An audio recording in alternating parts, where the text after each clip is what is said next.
I give the floor to the representative of the Russian Federation. Спасибо. Thank you, Madam President. We wish to thank today's rapporteurs, today's briefers, the Special Representative of the Secretary General, Mr. David Shearer, and the Ambassador of Poland, Madam Werniecka, for the information provided. I also wish to thank you, Joanna, for your confident and professional stewardship of the South Sudanese Sanctions Committee over the past 2 years. The South Sudanese people are indeed at a critical juncture, a turning point in their history, and our objective is to help them to cope the challenges faced by this young state. We, like all of our colleagues, are of course disappointed by the fact that the Transitional Government of National Unity was unable to be established by the previously agreed upon date, 12 November. At the same time, we call upon parties not to dramatize the situation and not to strike out and reverse the efforts that have been undertaken to that end.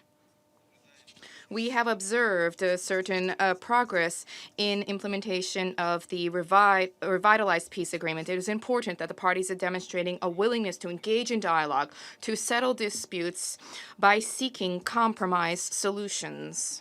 In this connection, we note the now regular meetings between Salva Kiir and Riek Machar, and we have consistently called for this to be carried out. We are confident that this contact is indispensable, and it can help to generate the necessary momentum for South Sudanese reconciliation. We specifically drew attention to the following. The fact that just a few hours ago, President Kiir announced the achievement of an agreement in principle to establish a cabinet of ministers. We are awaiting further details, and we trust that this agreement will be implemented expeditiously. Madam President, we cannot but note a number of issues that do provide us with grounds for a certain degree of optimism. The Secretary General's report notes a reduction in the level of armed violence and in the number of intercommunal clashes. In connection with improvements in the security situation, humanitarian access has improved as well. There has been a striking reduction in human rights violations. This all has a favorable impact on the trends vis-à-vis the returns of South Sudanese refugees and IDPs to their homes. We attribute this to the implementation of confidence-building measures and to contacts between the belligerents on the ground. However, of course, the overriding achievement, and here we concur with the premise of Antonio Guterres, the overriding achievement is the fact that the parties are complying with the provisions of the ceasefire. We call upon the South Sudanese to strictly adhere to these agreements.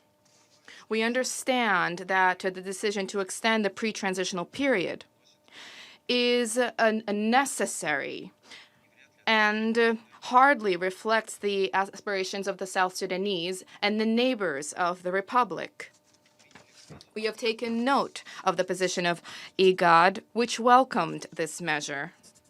Our hope is that the South Sudanese parties will adopt the necessary measures to resolve outstanding issues. Now, with respect to the non-signatories to the revitalized peace agreement, we would call upon them to promptly join the concerted process of state building. We believe it is important for the first fiddle, so to speak, in supporting the South Sudanese peace process, for this first fiddle to be played by regional players. We welcome the efforts of the African Union, IGAD, Sudan, the South Africa, and Uganda to that end. There is a need for their approaches to continue to see unity prevail, and this will enable them to act in the spirit of the African solutions to African problems principle. We believe that only full compliance by all parties with the obligations that they have assumed, that this is the only way to enhance mutual trust, and this is the only way to forestall recurrence of past mistakes. We learned with satisfaction that the South Sudanese authorities have decided to earmark $40 million for continued implementation of projects under the revitalized peace agreement, specifically for the establishment of the United Armed Forces. This further stresses the fact that the parties wish to negotiate and reach an agreement. Madam President, in the context of progress being made on South Sudanese settlement, we would call for attention not to be detracted on sanctions pressure being brought to bear in the country, nor especially on unilateral restrictions. We note that there have been favorable issues that have been addressed, and these were made possible, above all, thanks to the contribution made by regional mediators. Moreover, it is no secret that at a certain stage, the consequences of the arms embargo stymied implementation of regional security initiatives in support of the settlement process.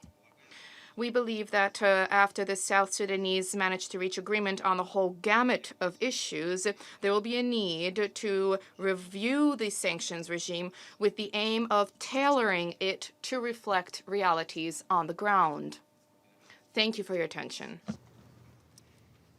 I thank the representative of the Russian Federation for his statement.